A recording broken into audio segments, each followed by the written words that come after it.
Antes que alguém soubesse explicar o que era uma bactéria, os marinheiros que cruzavam o Pacífico já sabiam uma coisa muito prática. Quem comia repolho fermentado sobrevivia melhor. O capitão James Cook documentou isso. Seus homens demoraram meses para aceitar aquele alimento estranho, com cheiro forte e sabor ácido. Mas funcionava.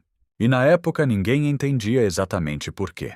Hoje a ciência consegue explicar parte dessa história. Alimentos fermentados não servem apenas para conservar comida. Eles alimentam o intestino, apoiam a digestão e ajudam a construir uma microbiota que muita gente passou anos descuidando sem perceber. Neste vídeo, vamos falar de 15 alimentos fermentados que civilizações inteiras usaram muito antes de existir laboratório moderno. Alguns você já conhece, outros talvez nunca tenha ouvido mencionar. E o número 1 é provavelmente algo que já existe na sua cozinha, mas que quase ninguém usa como deveria. Obrigado por estar aqui. Seja muito bem-vindo. Número 15. Chucrute. O alimento que cruzou oceanos. O que Cook levava em barris era repolho fermentado com sal. Nada misterioso. Repolho cortado fino. Sal. Pressão suficiente para o vegetal soltar o próprio líquido. E tempo. Sem calor. Sem vinagre. Sem conservante moderno. As bactérias do gênero Lactobacillus, naturalmente presentes na superfície do repolho, fazem o trabalho. Durante a fermentação, elas produzem ácido láctico. Esse ácido conserva o alimento, desloca micro-organismos indesejados e cria aquele sabor azedo característico. Mas o chucrute não era importante apenas pelo sabor. Ele ajudava a preservar vitamina C por meses, algo essencial em viagens longas pelo mar, quando o escorbuto podia destruir uma tripulação inteira. Também pode trazer vitamina K, compostos derivados do próprio repolho e uma grande quantidade de micro-organismos vivos quando não é pasteurizado. Um estudo da Universidade de Stanford comparou durante 10 semanas uma dieta rica em fibras com uma dieta rica em alimentos fermentados. O resultado chamou atenção. O grupo dos fermentados apresentou aumento maior da diversidade do microbioma e redução de alguns marcadores inflamatórios. Isso não significa que fibra deixou de ser importante. Significa que alimentos fermentados têm um papel próprio, que durante muito tempo foi subestimado. Mas aqui está o detalhe que quase ninguém olha ao comprar chucrute. Se ele está em lata ou em frasco fora da geladeira, com validade de 2 anos, provavelmente foi pasteurizado. E o calor que garante essa vida longa também mata os micro-organismos vivos. O que você procura está na seção refrigerada. Ou melhor ainda, em um frasco de vidro feito em casa. Repolho. Sal marinho sem iodo. 1 frasco. 5 a 7 dias em temperatura ambiente. Quando o cheiro fica ácido e o líquido borbulha levemente, está vivo. Coma 2 ou 3 colheres junto das refeições. E não jogue fora o líquido do frasco. A salmoura é tão ativa quanto o repolho. Às vezes a parte mais valiosa não está no garfo. Está no fundo do pote. Número 14. Kimchi. A armadura microbiana da Coreia. Durante mais de 2.000 anos, famílias coreanas mantiveram várias versões de kimchi ao mesmo tempo. Repolho. Rabanet. Pepino. Nabo. Cada vegetal fermentado com alho, gengibre, pimenta e, em muitas receitas, pasta de peixe. Isso não era apenas variedade gastronômica, era estratégia alimentar. Mesmo que ninguém chamasse assim.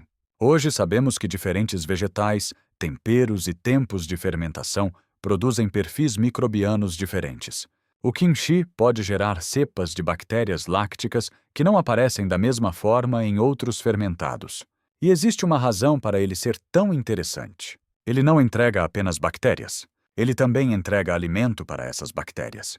O alho, por exemplo, contém fibras prebióticas que ajudam a nutrir micro-organismos benéficos no intestino. A pimenta traz capsaicina, estudada por efeitos anti-inflamatórios e metabólicos. O gengibre contribui com compostos como gingeróis e shogaóis, tradicionalmente associados à digestão, circulação e náusea. Então o kimchi não é só repolho picante. É um sistema. Bactérias vivas, fibras, compostos vegetais, temperos ativos e uma cultura alimentar inteira construída em torno da diversidade. Nos lares coreanos tradicionais, era comum haver mais de um tipo de kimchi à mesa.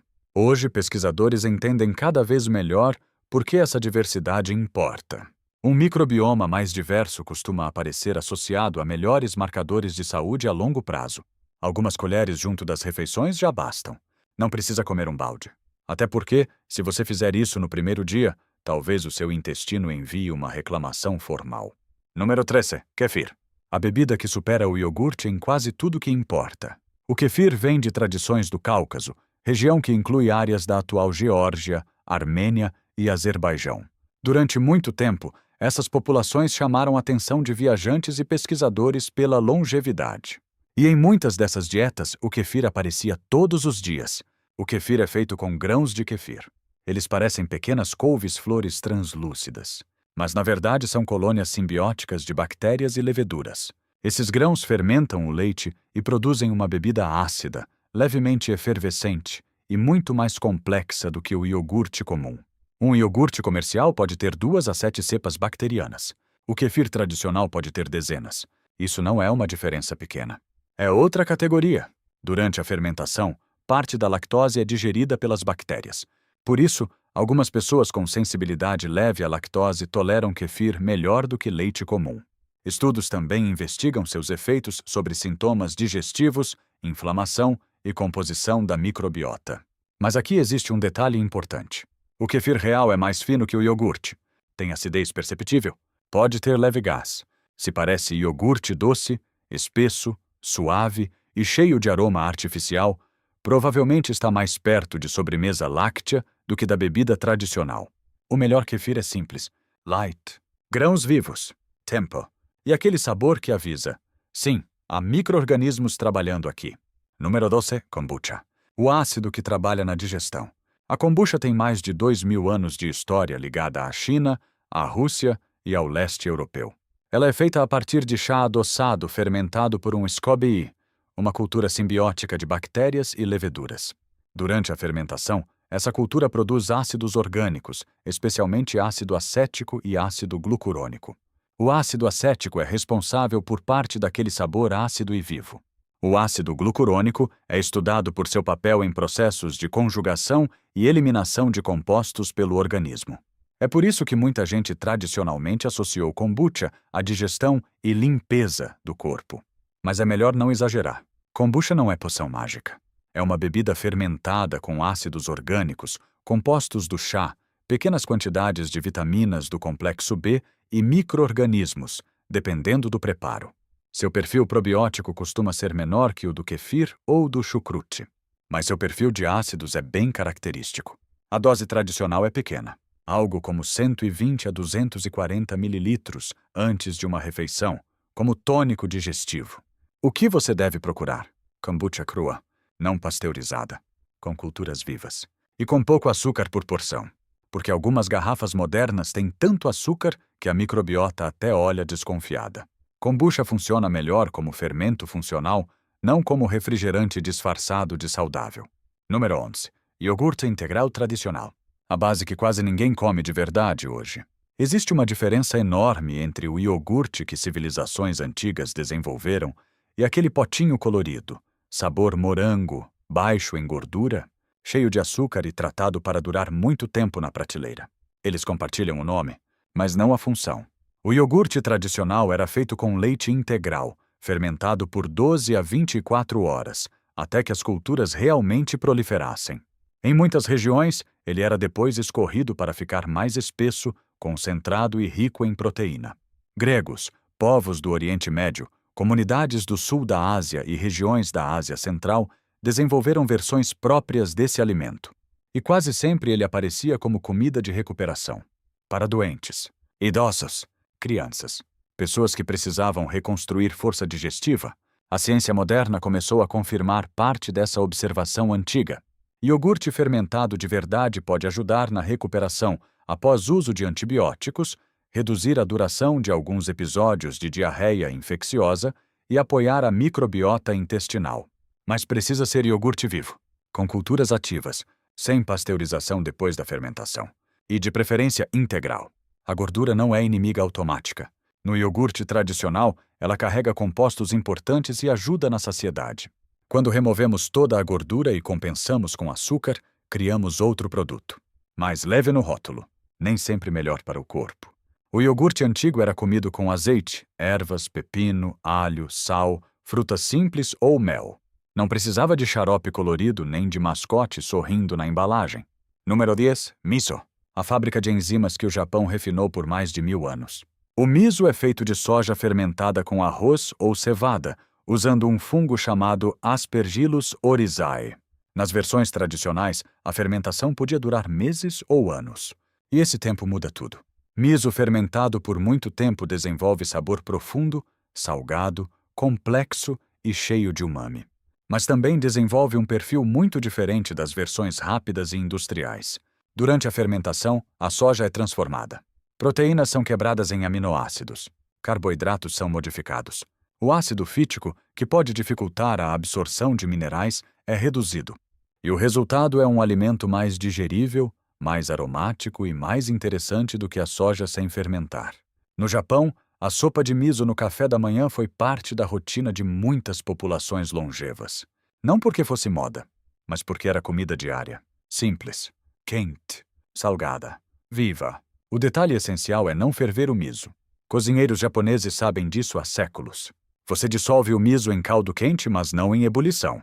Calor excessivo destrói enzimas e culturas sensíveis. Aproximadamente uma colher de chá por xícara de caldo morno já basta. Se você joga o miso numa panela fervendo e deixa lá como se fosse pedra de sopa, ainda terá sabor. Mas perde parte daquilo que torna o alimento especial. Número 9. Queijo curado de leite cru. O probiótico esquecido. No mundo antigo, queijo curado não era luxo. Era tecnologia de sobrevivência. Concentrava proteína, gordura, minerais e calorias em uma forma estável, transportável e durável. Mas o queijo tradicional não era apenas comida conservada. Era comida viva. Queijos de leite cru, maturados por meses, podem conter culturas bacterianas que sobrevivem dentro da matriz do queijo e chegam ao intestino. Parmesão tradicional. Cheddar de leite cru. Gouda curado. Manchego artesanal. Quando feitos de forma tradicional, esses alimentos carregam muito mais do que sabor. Durante a maturação, surgem compostos como ácidos graxos de cadeia curta, importantes para as células do cólon e para a saúde da barreira intestinal. Além disso, alguns queijos curados são fontes relevantes de vitamina K2, especialmente em formas bem aproveitadas pelo organismo. A vitamina K2 participa do metabolismo do cálcio, ajudando a direcioná-lo para os ossos em vez de deixá-lo onde não deveria ficar. Mas a dose importa. A tradição não comia meio quilo de queijo vendo televisão. Comia pequenas porções junto da refeição. 30 gramas de queijo curado verdadeiro podem ser suficientes, como condimento, como acompanhamento. Não como prato principal disfarçado de só mais uma fatia. O queijo industrial comum pode até matar à vontade, mas o queijo vivo, maturado lentamente, pertence a outra família. Número 8. Pão de fermentação natural. E aqui existe uma história que vale ouvir com calma. Em textos antigos, aparece a imagem de um homem atravessando o deserto até o limite do corpo. Ele colapsa debaixo de uma árvore, exausto, sem força, sem direção. O que recebe? Pão assado sobre brasas e água. Depois de comer, recupera a energia para continuar. Hoje, olhando pela fisiologia moderna, isso parece menos metáfora e mais recuperação celular. Um corpo sem glicogênio, desidratado, emocionalmente quebrado, recebendo carboidratos complexos, minerais, água e alimento fermentado. O pão de fermentação natural real é muito diferente do pão industrial feito em poucas horas com fermento comercial. Ele nasce de farinha, água, leveduras selvagens e bactérias lácticas. E precisa de tempo. 8, 12, 24, às vezes 48 horas. Durante essa fermentação longa, as bactérias consomem parte dos açúcares, produzem ácidos orgânicos e reduzem o pH da massa. Também ajudam a quebrar parte do ácido fítico do trigo, um composto que pode dificultar a absorção de minerais como ferro, zinco e magnésio. Além disso, parte das proteínas do glúten é modificada, tornando o pão mais manejável para algumas pessoas com sensibilidade não celíaca. Isso não significa que celíacos possam comer sourdough. Não podem. Mas mostra que pão fermentado lentamente não é a mesma coisa que pão industrial de saco plástico com validade quase imortal. O pão antigo era vivo, lento e simples. Farinha integral, água, sal, fermento natural, tempo. A fermentação era a tecnologia. Número 7. Kvass de beterraba. O tônico que o leste europeu guardou por séculos. Na Rússia, Ucrânia e Polônia, O kvass de beterraba era usado muito antes de virar moda em blogs de saúde. Era bebida, era tônico, e em muitas casas era parte do cuidado digestivo, hepático e circulatório. A lógica moderna ajuda a explicar por quê. A beterraba crua contém nitratos naturais. O corpo, com a ajuda das bactérias da boca, pode transformar esses nitratos em óxido nítrico. E o óxido nítrico participa da vasodilatação, da circulação e da entrega de oxigênio aos músculos. Estudos com beterraba mostram reduções reais na pressão sistólica em alguns grupos, geralmente na faixa de 5 a 10 milímetros de mercúrio. Isso é relevante. Mas não significa que beterraba substitui remédio de pressão. Significa que há um mecanismo real por trás da tradição. Além disso, a beterraba traz betalainas, pigmentos vermelhos com atividade antioxidante estudada. A fermentação láctica acrescenta bactérias vivas e pode melhorar a disponibilidade de alguns compostos. A preparação é simples: beterraba crua, sem descascar, cortada em pedaços. Água filtrada. Sal marinho sem iodo. 3 a 5 dias em temperatura ambiente. O líquido final é terroso, levemente ácido, salgado e intensamente mineral. Tome pequenas porções antes das refeições ou como tônico matinal. E se depois a cor aparecer no lavatório, calma. Provavelmente são as betalainas passando pelo corpo. A comida não atacou você. Ela só deixou uma assinatura. Número 6. Molho de pimenta fermentado. O fogo metabólico que quase ninguém usa direito. Pimentas medicinais aparecem em tradições astecas, ayurvédicas e africanas. Culturas diferentes perceberam a mesma coisa. Pimenta faz algo no corpo. A versão fermentada é diferente do molho comum feito com vinagre destilado. Quando pimentas frescas fermentam com sal por alguns dias antes de serem trituradas, entram em cena as bactérias lácticas. Ao mesmo tempo, a capsaicina continua presente. A capsaicina se liga a receptores TRPV1, envolvidos na sensação de calor, metabolismo e respostas digestivas. Estudos investigam seus efeitos sobre termogênese, apetite, secreção de enzimas digestivas e atividade antimicrobiana. A fermentação acrescenta outra camada. Ela cria um alimento mais vivo, ácido, complexo e integrado ao intestino.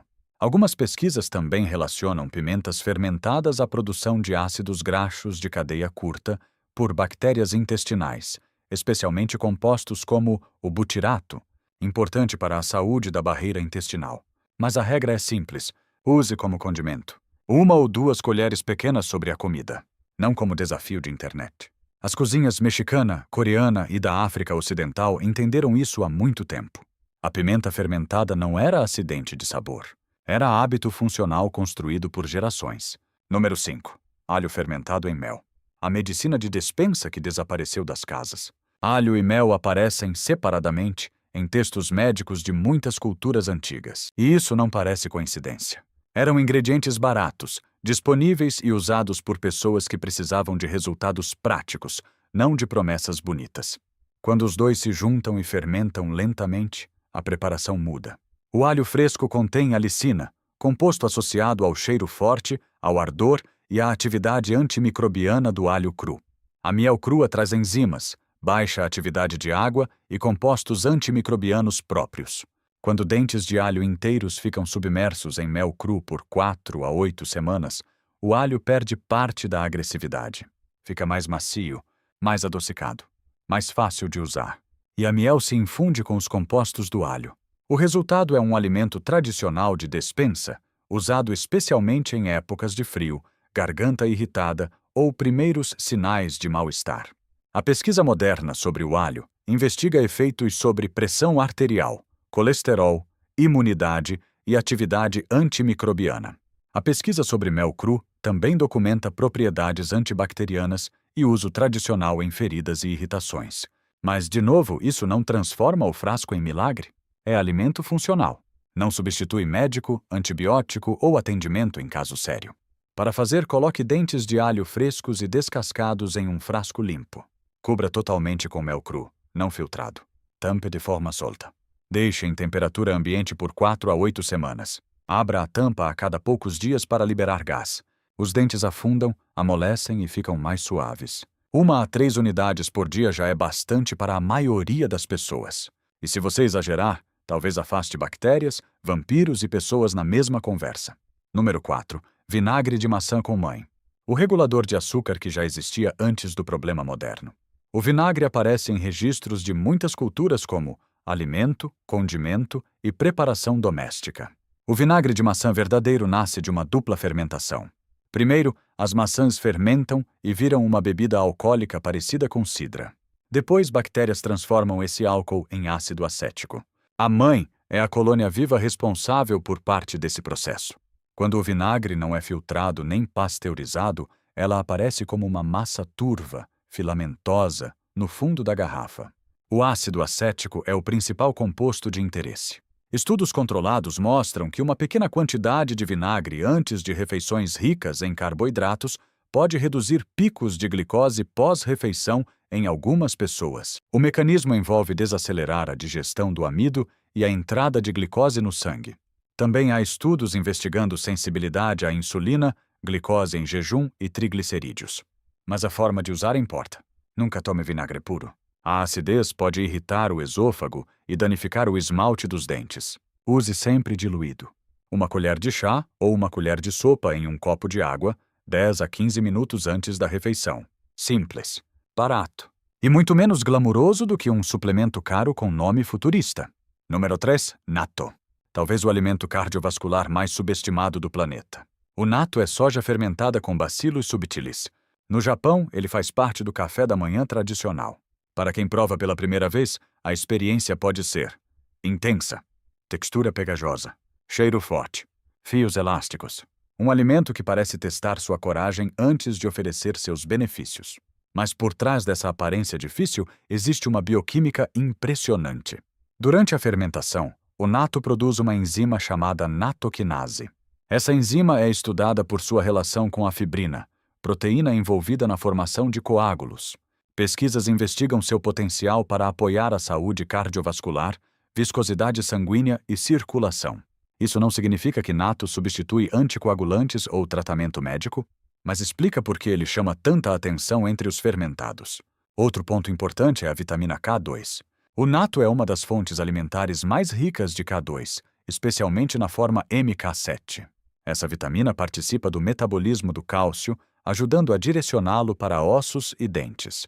A forma tradicional de comer é simples, 50 a 100 gramas sobre arroz quente, mas sem cozinhar o natto diretamente. O calor excessivo pode reduzir a atividade das enzimas, o arroz aquece, o natto permanece vivo.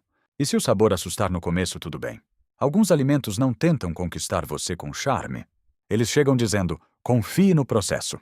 Número 2. Beterraba fermentada. O acelerador de circulação. A beterraba crua é rica em nitratos naturais.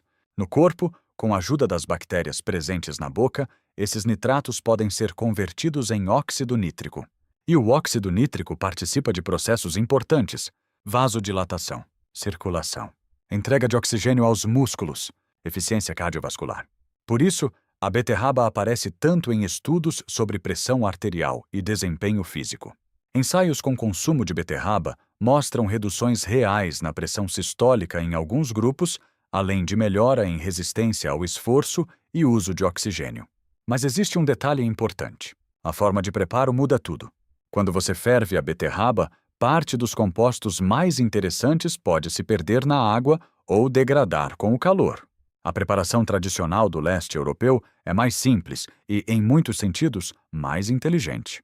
Beterraba crua, água filtrada, sal marinho sem iodo, 3 a 5 dias em temperatura ambiente. A fermentação preserva a intensidade mineral da beterraba, acrescenta bactérias lácticas e mantém compostos como betalaínas, aqueles pigmentos vermelhos com atividade antioxidante estudada. Também pode favorecer a disponibilidade de nutrientes como ferro e folato. O resultado é um líquido vermelho profundo, terroso, levemente ácido e muito diferente de um suco comum. Não é bebida para tomar como refrigerante. É tônico. Pequenas porções antes das refeições ou pela manhã já bastam. E se depois você notar uma cor vermelha intensa no banheiro, respire. Provavelmente são as betalaínas sendo processadas. A beterraba apenas deixou uma assinatura dramática. Número 1. Verduras lactofermentadas cruas. A base que sempre esteve ali. Este é provavelmente o mais antigo de todos os fermentados da lista. Pepino, cenoura, rabanete, nabo, vagem, couve-flor, Praticamente qualquer vegetal pode ser conservado em salmoura por fermentação natural. O mecanismo é sempre parecido: sal, água, tempo e a inteligência invisível das bactérias lácticas. A diferença mais importante é esta: foi adicionado vinagre ou a acidez nasceu da fermentação viva? Muitos pepinos em conserva de supermercado são feitos com vinagre branco destilado. Eles são acidificados, não fermentados. Isso quer dizer que não houve transformação bacteriana real, nem culturas vivas trabalhando no alimento. Já os vegetais lactofermentados verdadeiros usam apenas vegetal, água filtrada e sal sem iodo. As bactérias presentes naturalmente na casca começam a produzir ácido láctico, preservando o alimento por transformação biológica. Esses fermentos vivem no frigorífico. Cheiram vivos, porque estão vivos. A salmoura também importa. Ela carrega ácidos orgânicos, minerais e parte da atividade da fermentação. Não deveria ser jogada fora. Em pequenas quantidades, pode ser usada em molhos, sopas frias, marinadas ou até tomada como tônico salgado. Atletas também usam salmoura de pepino para cãibras, e pesquisas sugerem que o efeito pode envolver reflexos neurais desencadeados pelos compostos ácidos, não apenas hidratação. No fim, existe um princípio que atravessa todos os 15 alimentos desta lista. Qualidade não é detalhe. Qualidade é a diferença entre um alimento vivo e um produto que apenas herdou o mesmo nome. Chucrute cru não é igual a chucrute enlatado. Miso vivo não é igual a pasta fervida até perder suas enzimas. Kombucha crua não é igual a refrigerante ácido com marketing saudável. E vegetais lactofermentados não são a mesma coisa que legumes mergulhados em vinagre. A pasteurização aumenta a validade, mas mata os micro-organismos vivos. O refinamento deixa tudo mais padronizado, mas remove compostos importantes. A estabilização comercial facilita a logística, mas muitas vezes neutraliza justamente aquilo que tornava esses alimentos especiais. As culturas antigas não tinham espectrometria de massa, não tinham ensaios clínicos duplos cegos, mas tinham observação. Tinham gerações testando o que funcionava. Tinham corpos respondendo a alimentos reais. Hoje, a ciência começa a explicar mecanismos que essas culturas nunca precisaram nomear. A pergunta final talvez seja simples: em que momento decidimos que comida precisava durar para sempre numa prateleira? E o que entregamos em troca dessa conveniência? Obrigado por assistir até aqui. Se este conteúdo foi útil, deixe seu apoio, compartilhe com alguém que quer cuidar melhor do intestino e continue acompanhando o canal Remédios da Terra. Até o próximo vídeo.